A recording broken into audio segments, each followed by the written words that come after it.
जय श्री कृष्ण दोस्तों। हम आशा करते हैं कि इस वीडियो से आपको कुछ सीखने को मिलेगा, तो वीडियो को अंत तक ज़रूर देखना और चैनल को अभी तक सब्सक्राइब नहीं किया है तो सब्सक्राइब कर लो। तो चलिए इस वीडियो की शुरुआत एक कहानी से करते हैं। एक गांव में एक आलसी आदमी रहता था।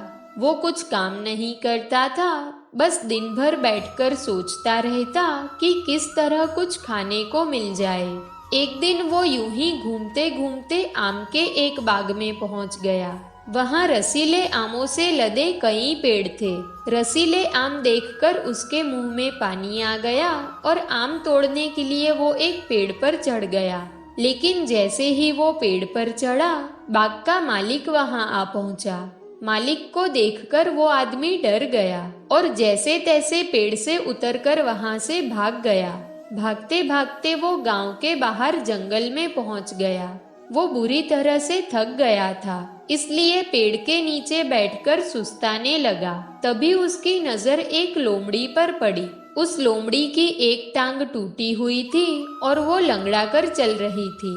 लोमड़ी को देखकर आलसी आदमी सोचने लगा कि ऐसी हालात में भी इस जंगली जानवरों से भरे जंगल में लोमड़ी कैसे बच गई, इसका अब तक शिकार कैसे नहीं हुआ। जिज्ञासा में वो एक पेड़ पर चढ़ गया और वहां बैठकर देखने लगा कि अब लोमड़ी के साथ क्या होगा।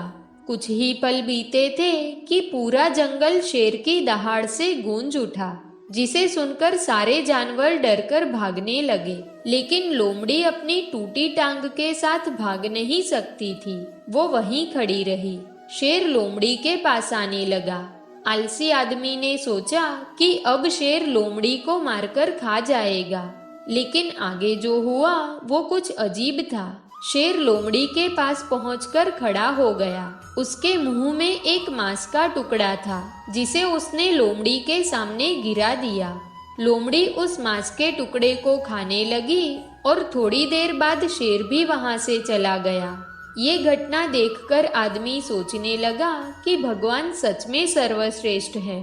उसने धरती के समस्त प्राणियों के लिए, चाहे वो जानवर हो या इंसान, खाने पीने का प्रबंध करके रखा है। वो अपने घर लौट आया। घर आकर वो 3 से 4 दिन तक बिस्तर पर लेटकर प्रतीक्षा करने लगा कि जैसे भगवान ने शेर के द्वारा लोमड़ी के लिए भोजन भिजवाया था, वैसे ही उसके लिए कोई न कोई खाने पीने का सामान ले आएगा। लेकिन ऐसा कुछ नहीं हुआ। भूख से उसके हालात खराब होने लगे। आखिरकार उसे घर से बाहर निकलना ही पड़ा। घर के बाहर उसे एक पेड़ के नीचे बैठे हुए बाबा दिखाई पड़े। वो उनके पास गया और जंगल की सारी घटना बताते हुए बोला, बाबा जी, भगवान मेरे साथ ऐसा क्यों कर रहे हैं? उनके पास जानवरों के लिए भोजन का प्रबंध है, लेकिन इंसानों के लिए क्यों नहीं?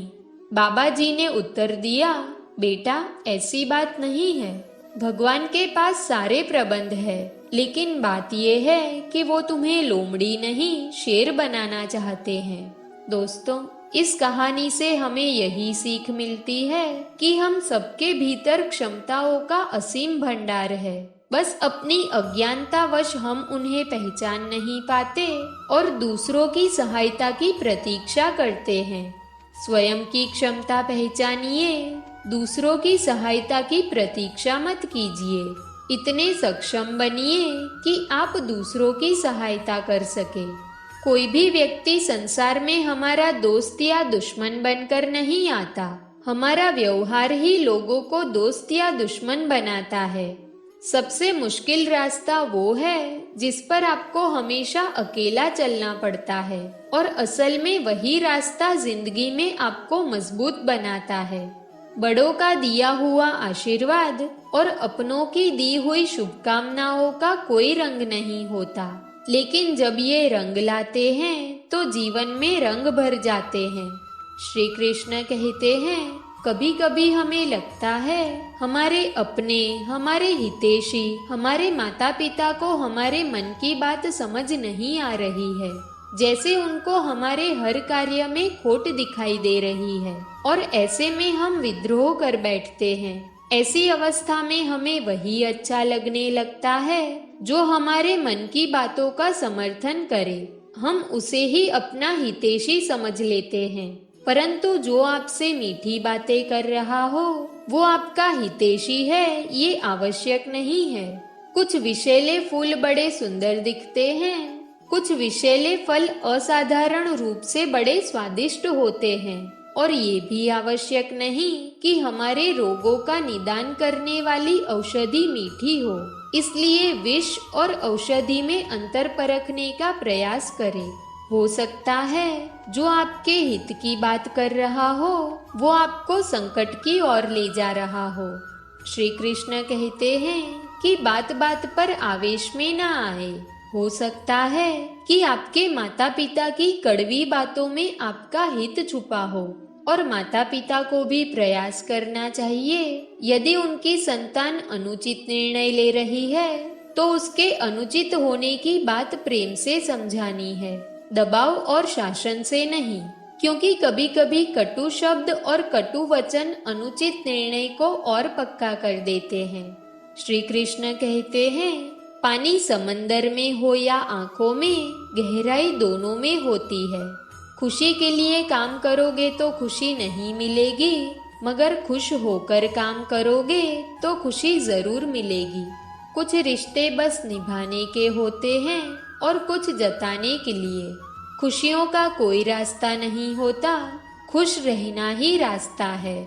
हमारी समस्या का समाधान केवल हमारे पास है, दूसरों के पास तो केवल सुझाव है। अहंकार की बीमारी शराब जैसी होती है, खुद को छोड़कर सबको पता चलता है कि इसको चढ़ गई है। खुश रहना चाहते हो तो इन 5 बातों पर ध्यान दो। पहला, बीते हुए वक्त को भूल जाओ। दूसरा, वर्तमान में जियो। तीसरा, भविष्य की चिंता ना करो। चौथा, खुद की तुलना दूसरों से करना बंद कर दो। और पांचवा, अपने काम को टालना बंद कर दो। ये आवश्यक है। हम सभी बचपन से ही ये सुनते आए हैं कि अच्छे मित्र हमारे जीवन को परिवर्तित कर सकते हैं। परंतु कौन? जिनसे आप प्रश्न पूछे और वो मित्र बिना किसी पक्षपात के, भय रहित होकर बिना किसी लालच के आपको उचित उत्तर दे। परंतु सबके समक्ष ये समस्या आ जाती है कि आज के इस समय में ऐसे मित्र मिलना दुर्लभ है, वो तो होते ही नहीं है। परंतु हम सबके पास भी एक ऐसा मित्र होता है, बस हम उसे पहचान ही नहीं पाते। वो है दर्पण।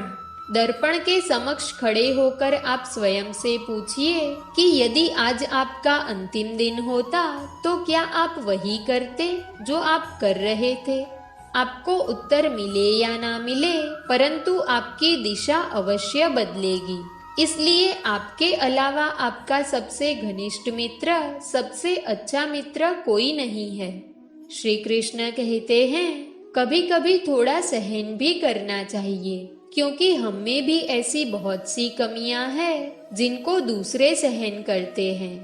अज्ञानी व्यक्ति गलती छुपाकर बड़ा बनता है और ज्ञानी व्यक्ति गलती मिटाकर बड़ा बनता है। ये मौत भी बड़ी अजीब चीज है।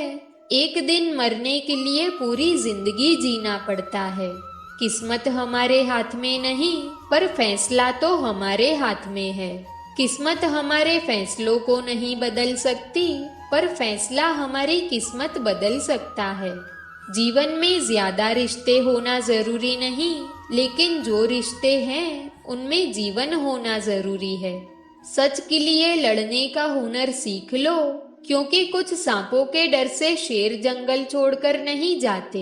ये जिंदगी है। यहाँ पीठ पीछे छुरा मारने वालों को निर्दोष और भरोसा करने वालों को दोषी मानते हैं।